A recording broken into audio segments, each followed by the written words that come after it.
Hi, David McGuffin here. Welcome to Travel Talk Tuesday. This is August the 3rd, 2021. And believe it or not, I'm broadcasting today from Dublin, Ireland.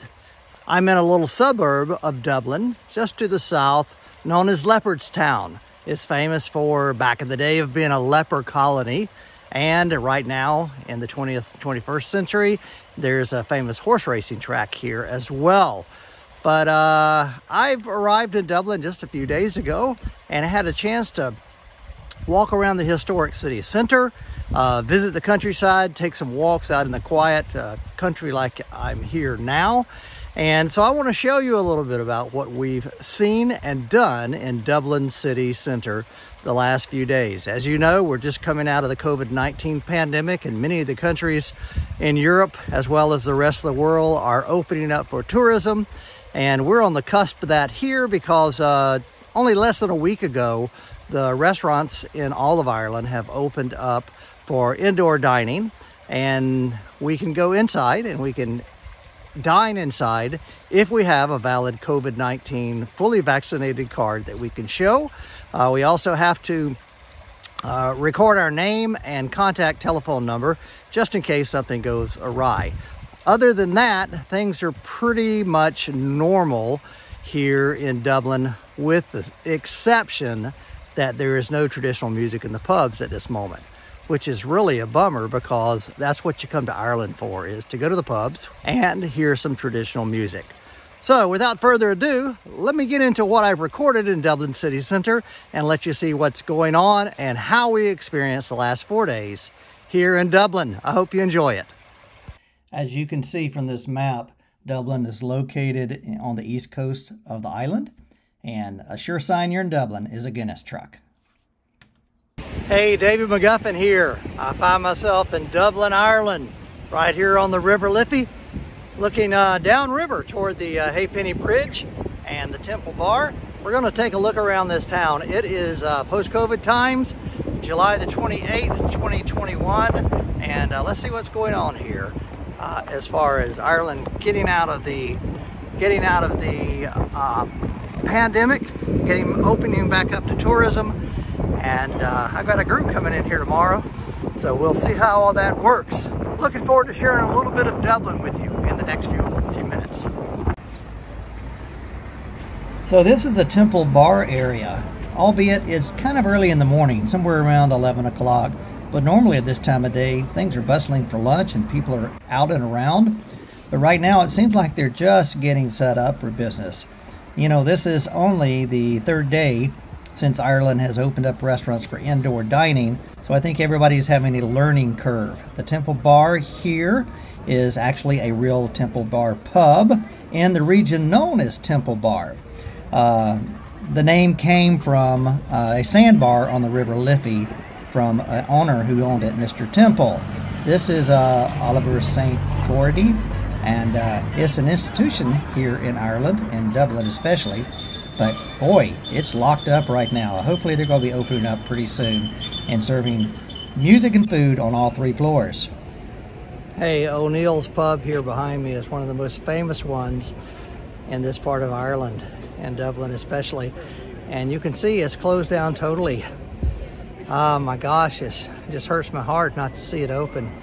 Usually there's wonderful flowers here and everything, and hopefully in the next month or two things are going to come back to normal here in Ireland. But I'm just kind of searching around the Temple Bar area up near Grafton Street to see what exactly is open and what is exactly is closed.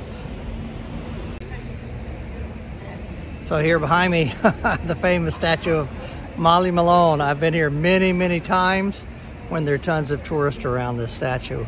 And here we are, not hardly a soul. Actually, I think I'm the only tourist. One guy here looking, maybe. Let's see. You know, there's a song that goes with this that I sing all the time that I'm here. Since I'm pretty much here by myself, let me give it to you. It goes a little like this. In Dublin's fair city, where the girls are all pretty, I first set my eyes on sweet Molly Malone. She wheeled her wheelbarrow through streets wide and narrow, singing cockles and mussels, alive, alive, oh, alive, alive, oh, alive, alive, oh, singing cockles and mussels, alive, alive, oh. Well, there you have it. The first verse of Bali Malone, here with no tourists and her wheelbarrow of cockles and mussels. Hey, your adventure starts right here with David McGuffin's Exploring Europe.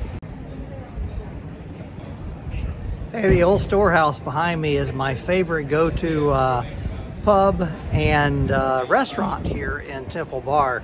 And so I walked in there and found out that the owner had sold out last March, just in time to recover from COVID, and the managers that I've known for years and years and years are gone. So a new crew's in there, but yet I met the manager there, Ian, and several other people. They're really suffering because of COVID-19, no live music, very limited menu, but they have high hopes that throughout August and September things will be changing. So as I continue to look around Temple Bar, I'm going to walk up here and we'll look up the main drag and maybe take a look at Grafton Street as well. Still here on Grafton Street, this is a classic cafe, Bewley's Oriental Cafe. I haven't been here since 2019, but it was newly refurbished back in the summer of 2019, I think, and opened back up. But it's an institution here in Dublin. Many grandparents and parents know about bringing their kids here for a fantastic meal, for their coffee as well, Bewley's coffee and everything else. So it's nice to see that it is open and maybe a little bit thriving. There's a sign out there that says, "Wait to be seated inside." So this is Grafton Street. I'm at the bottom end of Grafton Street. And normally, albeit we're here at 7:30 at night, so the shops are closing down, restaurants are closing down. But normally there would be some buskers around here, and that's not allowed right now as well. Buskers being outdoor impromptu musicians. So let me take a walk up Grafton Street and see how things are looking here in Dublin, Ireland in these post-COVID times. Good news, I was back on Grafton Street the following day, and it was much more crowded, and buskers were out singing their songs. Hallelujah.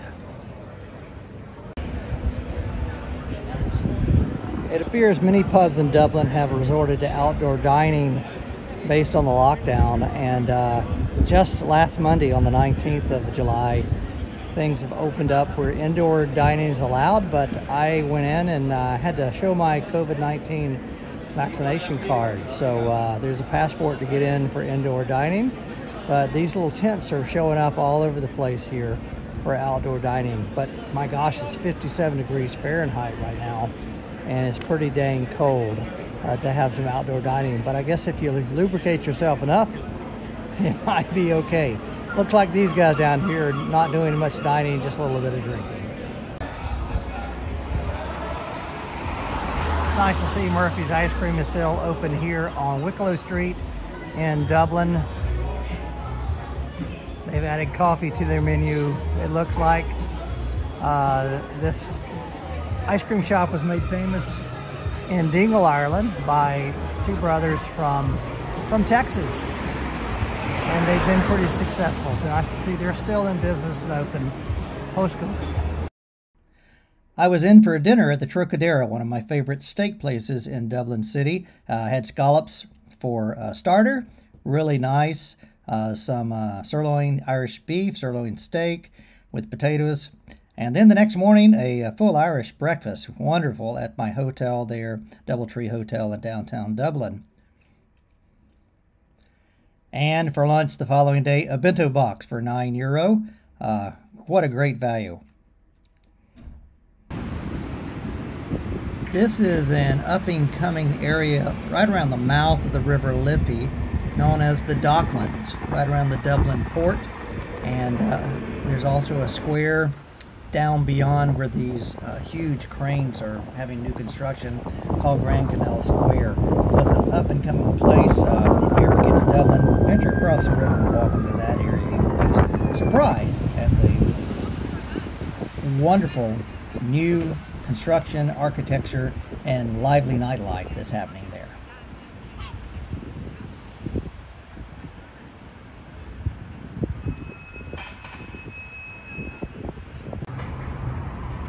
Hey, David McGuffin here in Dublin, next to the River Liffey, and I'm standing at a National Famine Memorial. These statues were formed by a local artisan named Gillespie here in Dublin in the early 1990s. These statues are here to commemorate and help us remember the great hunger or the famine that occurred here in Ireland from 1845 to 1849. During that time, about 1 million inhabitants of Ireland lost their lives to just starving. And then another million immigrated to the New World, to North America. So by the time, by the time 1870 rolled along, almost 35–40% of the entire Irish population had vacated this island, either by death in the famine or by immigration to other parts of the world. It was a terrible event, and it's just amazing that it's still a vivid memory in the minds of many Irish people, not because they lived through it, but because just a generation ago, their ancestors lived through it. Hey, your adventure starts right here with David McGuffin exploring Europe by the River Liffey at this famine memorial. This is the Jenny Johnson. It's a replica ship built in 1993 to resemble and duplicate the original Jenny Johnson ship built in 1847 there in Tralee, County Kerry, and it was built to carry immigrants over to North America and to return loaded with timbers for Ireland. Now, this ship made its maiden voyage on the 24th of April in 1848 with 193 immigrants on board. At its height of the voyages, it had over 250 people on these ships leaving Ireland, heading on over to Quebec and to Baltimore and to New York. Can you imagine that? Because this ship is designed to carry right now only 40 people, including the crew. So 254 people packed on this small little ship was pretty amazing. The ship made a lot of voyages back and forth across the Atlantic, never lost a soul, and so this is a very good ship to go take a look at as if you're on the Liffey there in Dublin, the Jenny Johnson. The replica ship here, the Jenny Johnson, was built by a team of volunteers, young people linking together Ireland, North and South, and the United States and Canada. It finally was completed, as I mentioned earlier, in 1993, and it has gone on several voyages across the Atlantic Ocean with a crew of young people learning how to be sailors. Again, this replica ship, the hull was built with the larch planks and on an oak frame or skeleton. The decks were constructed from Irco wood and Douglas fir. The Jenny Johnson sits here on the River Liffey and is available for hire to rent out for various functions. So if you're interested, maybe we can take a cruise one day on the Jenny Johnson. Looking upriver toward the Dublin city center in O'Connell Bridge, you can find the Green Dome, the custom house built by the English to collect tolls for commerce and trade coming up the River Liffey. Beyond that is the only skyscraper in Dublin, and I think it's about 19 or 20 stories in height. And right beyond that, you see maybe the train track crossing the river for the rapid area transit known as DART, and O'Connell Bridge is just beyond that. So that's looking upriver from on the Liffey.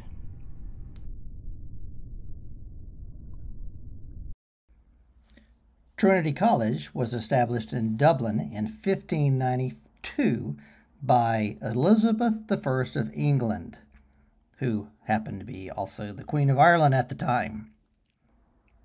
We were by Trinity College just the other day, and you can see graduation had just commenced, and there was a wedding going on as well.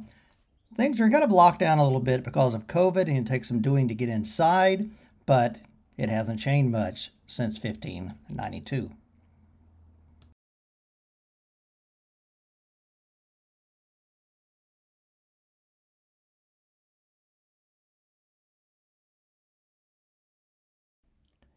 Housed in the library of Trinity College is the famed Book of Kells, which was an ancient manuscript penned, over 1400 years ago on the island of Iona in Scotland.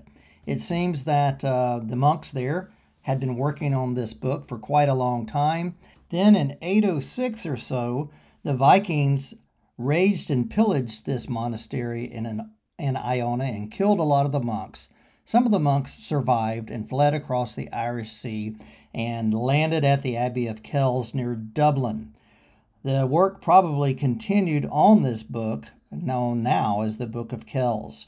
Then for 8 centuries, it inhabited the monastery of Church of Kells and was on display at special masses during the entire time. It was smuggled to Dublin in 1654 when Cromwell's armies was ravaging and pillaging all of the monasteries and the churches there, the Catholic churches. And so then it went in hiding in Trinity College, and it was first displayed to the public in the mid-1800s. The Book of Kells is part of the old library of the Trinity College, and just above the Book of Kells is this long room, a 200-foot long main chamber of the old library that dates from 1734, and it is stacked to the ceiling with 200,000 books, many of which are displayed with historic bindings and taped up with band-aids and everything else just to keep them in shape. Also here is a famous Irish harp that dates from the 15th century, sometimes called the Brian Boru harp.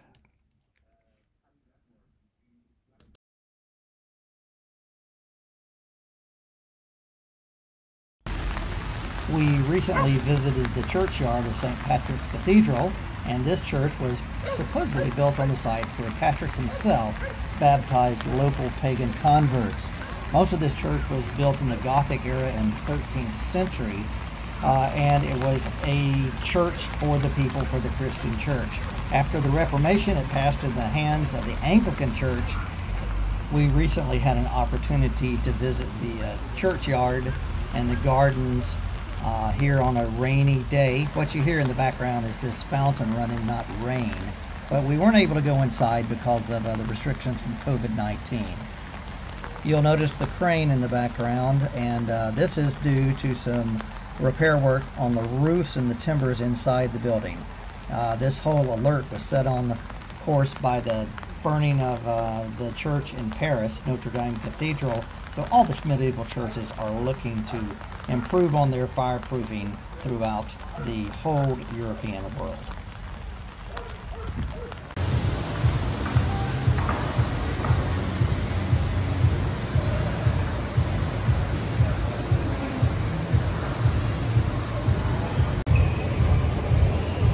Hey, David McGuffin here. I'm at the Guinness Storehouse in Dublin, one of the must-see places.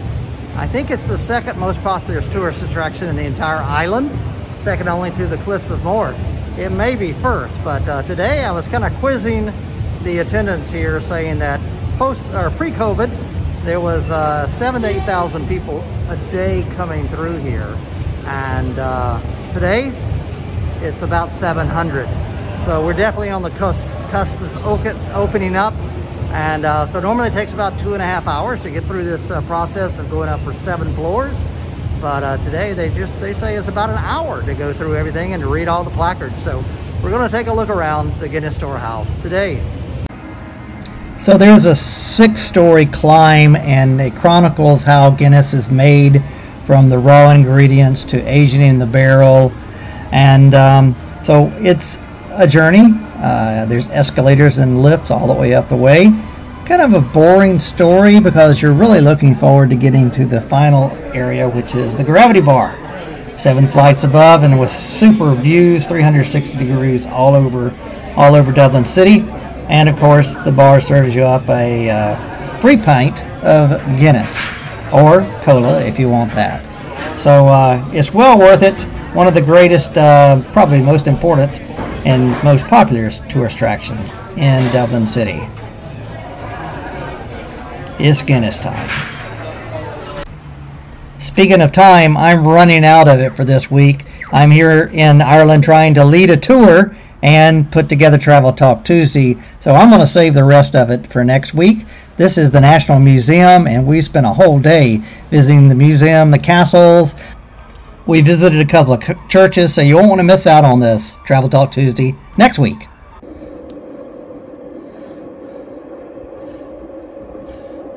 Okay, I hope you've enjoyed this look around Dublin and what we've experienced here. The Lewis train is coming right now. I'm going to hop on that because we're on our last day here in Dublin City Center.